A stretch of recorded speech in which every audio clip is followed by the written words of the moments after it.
Hello guys! For today's video, magluluto na naman kami.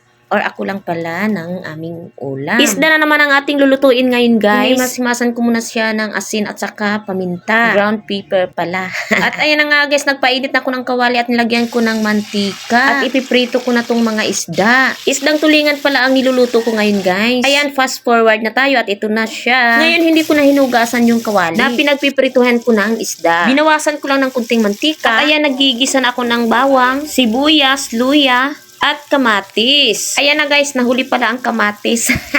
Mabilis pala ang voice over ko, charot. At ayan na nga guys, syempre, imikos-mikos muna natin siya. Hanggang lumabas yung aromatic. At pagkatapos ilagay na natin tong gata ng niyog. Ayan na guys, ginataang tulingan pala tong putahin natin. At ayan na, ilagay na natin yung green chili. Titimplahan natin ng paminta, patis, at syempre haluin na natin para magka-mix-mix. Talagang ganyan, ihahalo para mahalo. Charot.